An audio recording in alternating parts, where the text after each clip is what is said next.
Bonjour and welcome to French Action. CSEC oral situations are back this year, and in this video, I'll provide you with some tips by showing you the common mistakes made by candidates. Vous êtes prêts? C'est parti!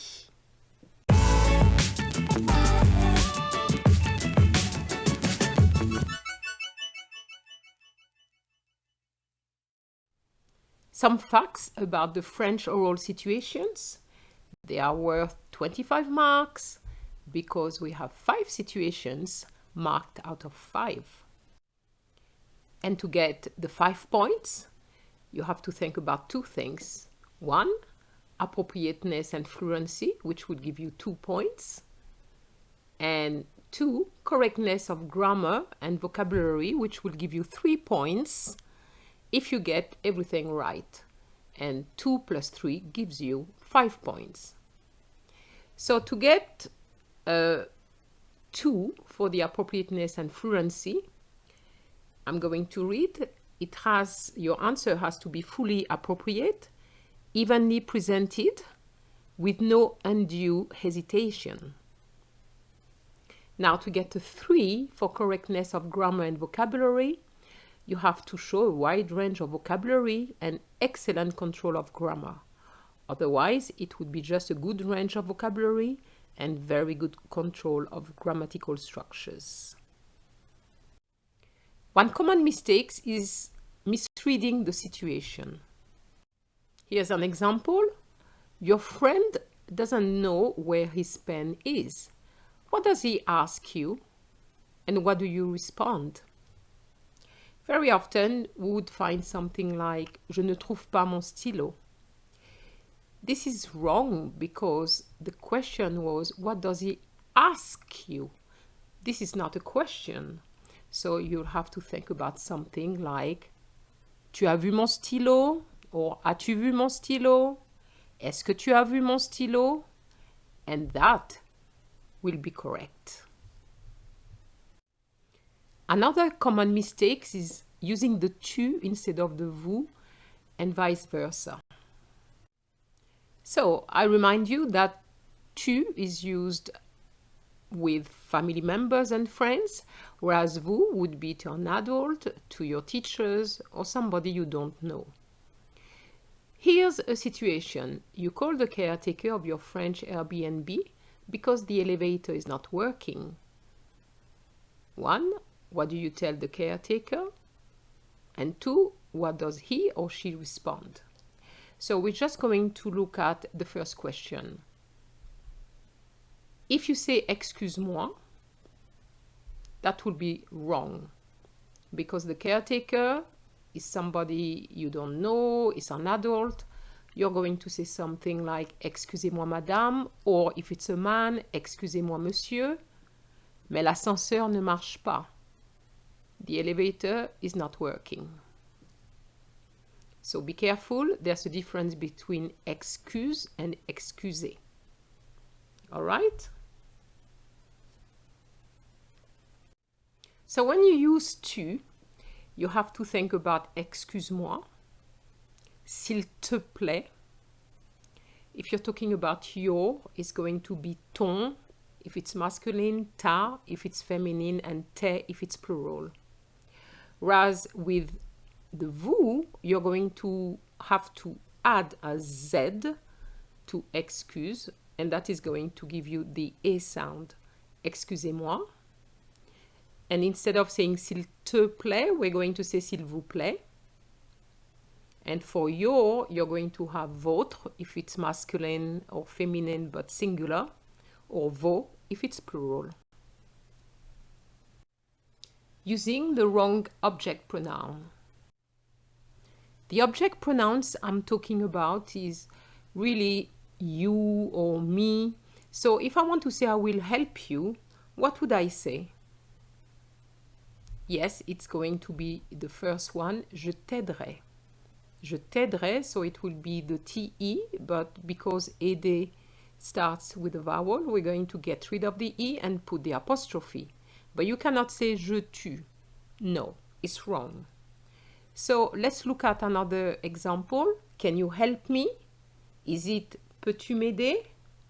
Yes, it is. It's the same thing. We can't say peux-tu aider-moi, which is the literal translation.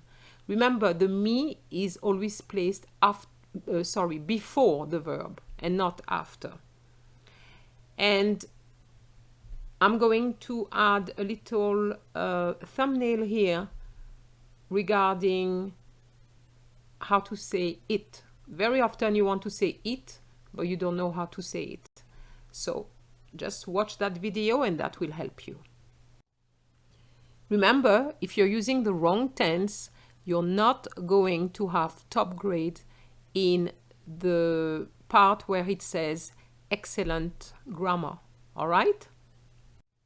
Here's a situation.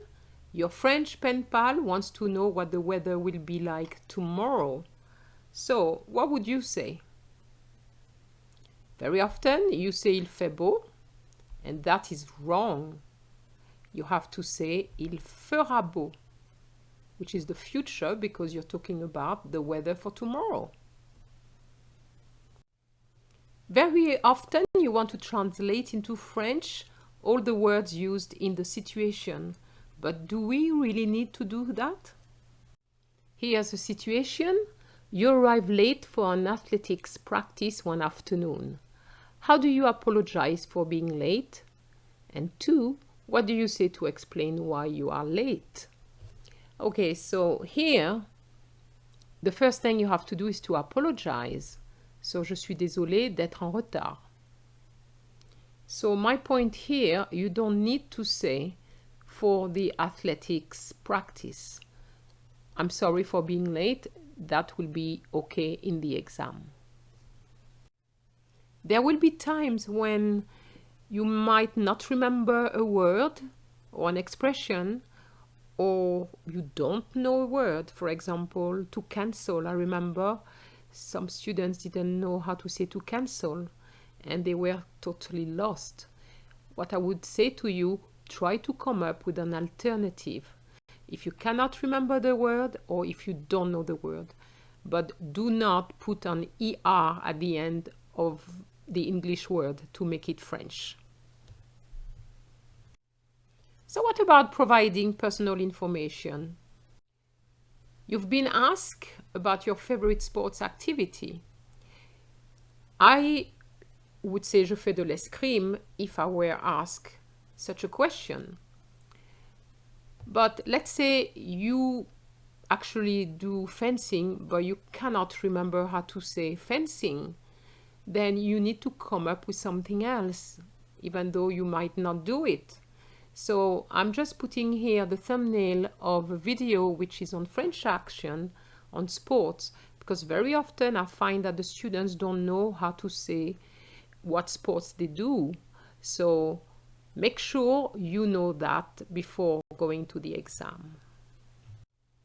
Very often you don't know how to ask questions. So you need to make the difference between est-ce que or qu'est-ce que, because very often students confuse the two. Don't get mixed up with those two expressions. Est-ce que, you would use est-ce que if the answer required is a yes or no. But qu'est-ce que means what? There are some videos on French Action regarding how to ask questions. So try to watch them if you're not sure.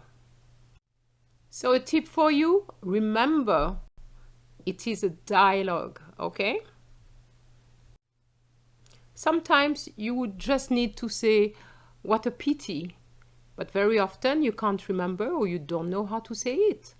You have to remember what a pity is quel dommage.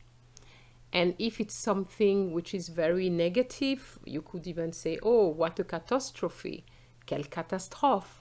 Expressions like that are welcome in this part of the exam. We're finishing now with no more of these, meaning don't make those mistakes again. So, what would you say? La maison, c'est belle ou c'est beau? Well, c'est belle is wrong. You have to say c'est beau. Why? Because c'est is always followed by a masculine adjective, even if what you're talking about is feminine. Like la maison is feminine, but we're still going to say c'est beau after the comma. So, how would you translate I am hungry? Is it je suis faim or j'ai faim? I'm sure you know this one. It's definitely not je suis faim. It is j'ai faim because we are talking about the expressions with to have. Okay, so make sure you know them, and I have put the thumbnail of the video so that you can watch it if you're not sure about it. Don't miss out your articles. If you want to say I love chocolate, you tend to say j'aime chocolat, but you need to remember that the noun needs its article. So you would say j'aime le chocolat. So there's a video on French Action which is called Articles in French. Please watch it if you're not sure. And that's it for me. I hope you enjoyed the video, so please like it, share it, and don't forget to subscribe. Au revoir!